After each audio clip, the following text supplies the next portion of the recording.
I'm Suzanne Murdoch, and you're listening to Powering Productivity. Each episode, I explore the energy that connection, expertise, and flexible working can bring to your business. In this podcast, Earley and I will be talking about her why, her story of how she arrived here, her focus, and her work to date.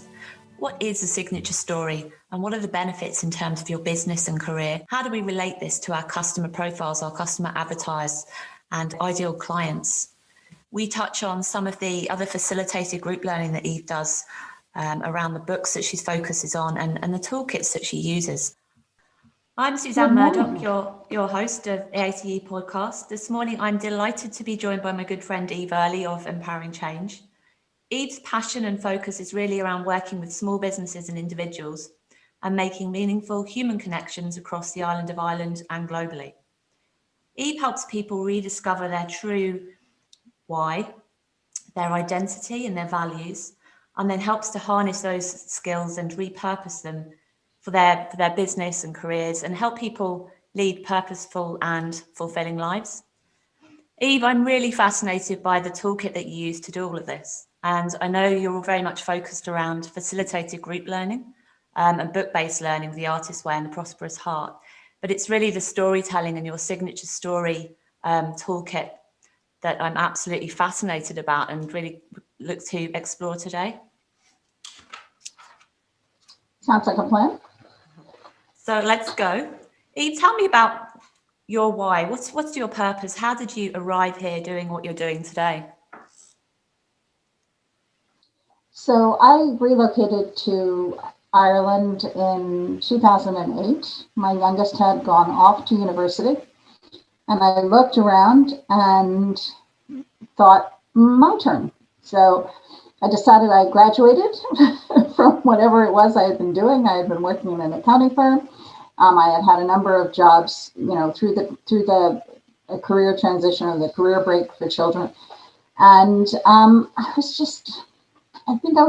wasn't even conscious of the fact that I was looking for something new, but an opportunity presented itself. I have grandparents my father's parents were born here, so I had a passport and I just picked up and moved.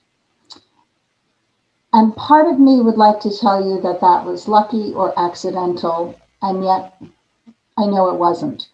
And so the work that I do is literally what I have done, is the career path that I have accidentally fallen into. But what I want for people I work with is to not rely on accident and get to their meaningful, purposeful work before they're 50 years old. And I guess, we've talked about this a number of times, Eve. People change, their identities and their purpose change at different stages of life. And it's very much about checking in that they're on track at different stages, not just necessarily hitting 50 and looking at it then. You have to have a purposeful life from start to finish if you can, but just keep checking in with yourself. And are you on track there? I also think that you're absolutely right. Purposeful and meaningful is very different at different life stages. And it's one of the reasons that I use a tool called the memoir. And it's designed to be working with people who are 45 to 100, who are thinking about what an exuberant second or third act looks like. And the power of the tool is that you do a deep dive into your story, 5 years or a 12th of your life at a time. And even though at first it's intimidating because you think you're going to regret having made a choice or a career move or this or that, you find that you made the best choice for yourself at the time. There was a mortgage, there were children, whatever the circumstances were. In my own case, I had wanted to live and work abroad right after university, and my father and grandmother were sick. So what I did remember when I looked back at that period when I was, 16 to 20 and 21 to 25 was, oh, wow, that's what I wanted to do. Let me go look at that now. So we go back to our signature stories to get back on track.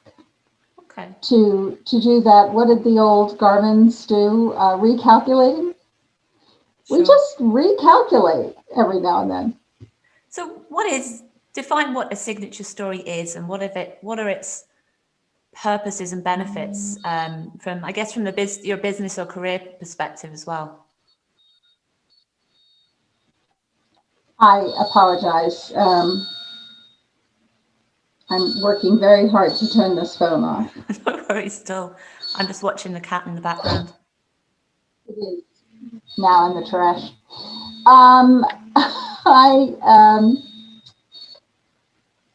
So you just give me a scope of what a signature there's story there's is and the benefits of it. So a signature story, we're hearing more and more about it. It's actually something that in 1980, I would have helped clients develop when we were working to outplace them from executive positions, into their own consultancies, or if they could find a job in that Great Depression, into other positions. And your signature story is really about you, your skill sets, not what you did, but who you are and how you got there. And when I work with people helping them to develop their signature story, what I really want to have come across is that the people who are listening have an authentic understanding of their why. The question you opened with, what was my why? So at that point, the people who are interested continue to listen, and my not ideal clients fall away. Uh-huh. I need in that story to convey the process, the journey, the things that I did, the challenges I faced, even the frustrations or the failures I had along the way, but that I persevered. We're always modeling, not because you should do what I did or you should do what I did my way, but rather, well, if she could do it, I could do it. It's bringing an authentic version of yourself to a conversation so that a potential customer or client can anchor to a part of your story, can buy in. They want what you have. Which brings me to experiences that I've had in terms of giving presentations, for example. If you're reading off a sheet and saying what you're expected to say, it just doesn't come easy. It doesn't necessarily resonate with the audience. But if you're storytelling and coming at it from a much more personal angle, I think you really hit the emotions of if you're talking to your target clients, you really hit their emotions. And I think they take a lot more, they acknowledge what you're saying a lot more than if you were just talking off of a sheet, for example. But it also needs to be polished. And what I mean by polished is not memorized off that sheet, but you need to own it with confidence. It was like when I first came, there were two pushbacks that fascinated me. Sure, but where's your man? Because apparently you only move halfway around the world for a relationship. And in the context, and it's why I do group work, in the context of teaching assertiveness or teaching a presentation skill, I would get, sure, you can get away with that, you're American. So what I needed to do was own the fact that, yeah, you think I can't teach you that because I'm American, so here's where this is coming from. And that's what the group setting is about. But I have to be okay with that. You need to know what my frustrations, or not frustrations, but what the things that I do really well and what the things are that I step away from. Okay. What are the different elements of telling a story, do you think? What are the different components of telling the story and the different perspectives that you can look at coming from a personal or a business perspective? Well, I think in the end, it all comes down to who's your audience. And the best way to gain that perspective is to be a listener before you begin to tell that story. Mm. Is this the time and place for that story? And have you been asked?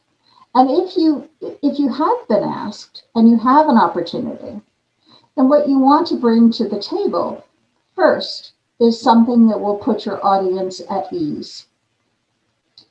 Second, your most confident, authentic self. And when I say well rehearsed, you need to have practiced in front of that video screen or whatever else enough to know that this is you. This is an authentic representation of what it is you do.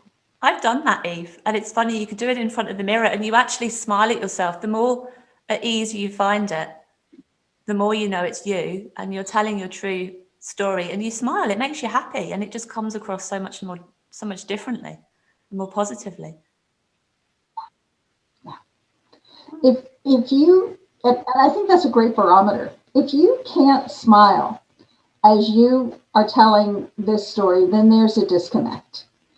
Like, so one of the stories I tell when people want to know what I do, and I'm talking about career development work or people taking on an encore career, or, what is an active retirement going to look like for you?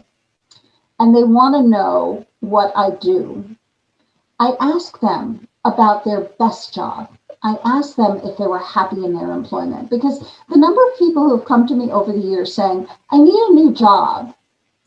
And the reality was, no, their job wasn't the problem. There was something else in their life where their values and just didn't match up to what they were doing or the way they were living. Yeah. So what you get when you get my signature story is that I have always followed. You find a true north and you follow it wherever it takes you. And I love the point you raised, where when you're telling your story, you really need to know your customer profile, your customer avatar. And the more you can drill down and understand that, then you quickly notice when you're telling your stories that the clients that you really don't feel you can work with just fall away. And always bringing it back to your objective. You have to align this with your business, your career, or the stage of life you're at. There's always an end objective to telling the story. So I love that whole point of it. Hey, sorry, go ahead. No, I was just going to say the piece about that is when you start out and you're not hitting your audience, your tendency is to try and pivot and say, okay, what does this need to sound like? And the confidence you need to have is, it doesn't matter how your audience is reacting. If you're bringing the best version of yourself to the fore, those people who aren't interested in what you're doing do ultimately become referrers, because they've heard something real and authentic. And when so-and-so comes up to them and says, I think I want to take that redundancy, someone will say, oh, well, go talk to this woman. She deals with people who are getting ready for retirement. Oh, good point. No, Eva, I was going to ask you just quickly run through some of the facilitated book learning groups that you were told. So the Artist's Way, the Prosperous Heart. Yeah, so it's interesting, because when I first came, some of the pushback there were two objections I had to overcome. First, what do? I'm a career counselor. We didn't do counseling here. We did have coaches. There's no doubt about that. We're much more amenable to them now. But everyone that I would talk to saw there were no jobs. And if I wasn't going to help you write a CV and get you a pensionable job, then why would they pay me? So I reverted, because again, it's rarely the fact that you need a job that's undermining you. It's a disconnect between how you're living your life, what you value, and what you're doing for your day job. And so what I began to do was facilitate Artist's Way groups. If you're not familiar with the book, It's about 30 years old, and it's a 12-week program on discovering and recovering your creativity. All those things that got socialized out of us. When we went to kindergarten, the world was our oyster. We were sure we could do or be anything. And then we took on messages and ways of being in the world that helped us survive that process. But we hung on to them. They're kind of in our DNA now. And they're not us. They're stories. We're talking about a signature story. Well, I'm saying, yeah, but you have to chip away at all the other stories to get to your signature story. And so that's the nature of the work, finding your authentic you. And finding things in your creativity that you used to have that you might have completely forgotten about. And those blocks that creep in along the way that have almost made you forget certain areas of your life that you could really use now and harness. A perfect example was that a content marketer had gone and asked people to describe the subject. And so the subject was me. And my 3 children were asked about what they saw in terms of me and my work and who I was and what I did. And in one way or another, all 3 talked about gathering people together who were unconnected and making a family of choice out of them, or introducing them to people they might not ever have met. And that never occurred to me as one of, yes, my assets, but a skill set I could market. Eve, question about yourself now. Where do you find your best energy levels, and what's the best way of using them for you? So I honestly hope that what pandemic has done, for all the good and bad, is what happened to me when I moved to Ireland. So when I moved to Ireland, I was employed from November to April. But then I went out on my own. And by April, the light had returned. And if you don't live in Northern Europe or in the Northern Canada, really, the 54th parallel is pretty dark.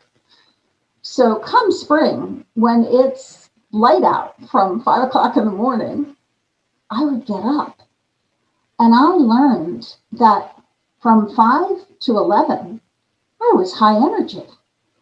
I could write, I could put together programs, I could get the emails out, I could just do even the niggly work I didn't like doing. And I'm saddened to think that for the better part of, the 40 years, 35 years of my work life before that, I spent that time commuting. Like I wasn't showing up to my day job in the best version of myself. So that's my high energy period. And the other thing that self-employment has afforded me is the capacity to adjust to our climate. So I don't consider Sunday an absolute day off. On Saturday, I do a digital detox. But on Sunday, if it's pouring, I'll wait for the sunny day and take that one off. Good way of thinking. So yeah, flexibility and going with my energy when it comes. Thanks, Eve. Eve, where can we find out more information about where to find information on your courses and what you've been talking about in terms of the storytelling? So you can go to my website, which is empowering-change.com. And there you'll find a tab for courses or book-based learning. But on that front page, you can book a call with me. You can go and examine the courses. It says I'm in, or you can read the blog. In any event, just get in touch. I'd love to hear your story. There's a very well-known psychologist in the States called Dan Gottlieb, and he says the 5 most powerful words in the world are, "Tell me your story." Wow. So I'm very excited about a storytelling workshop that we're launching in early March. And it's that piece But the more we tell ourselves about our story, the more we understand who we are and how we got here and what our view of the world is. I just find it fascinating. I just find it all really exciting, and I can personally vouch for Eve. I've done a lot of work over the last few years, and I've done the Artist Way workshop with her, and it's been a real eye opener. I've looked at myself from a completely different perspective, and it's transformative. Eve, thank you so much for your time on the podcast. Best wishes with the business and on all its exciting stuff that you're working on, and continued success. Thank you. Thank you very much. So thanks to Eve Earley of Empowering Change. We really look forward to working with her again soon on her upcoming projects. And I hope you enjoyed listening to this episode all about telling your signature story. In the next episode, I'll be talking to Russell Zatab of Silk Mentoring, all about personal and business growth and how our values, our skills and our purpose can all underpin this. Thanks for listening. You can find more information in the show notes or on our website, thehubnuri.com. While you're there, why not join our mailing list so we can keep you in the know about everything we're up to? And don't forget to subscribe to our podcast wherever you listen so you don't miss an episode. Powering Productivity is presented by me, Suzanne Murdoch. It's produced by Emily Crosby Media.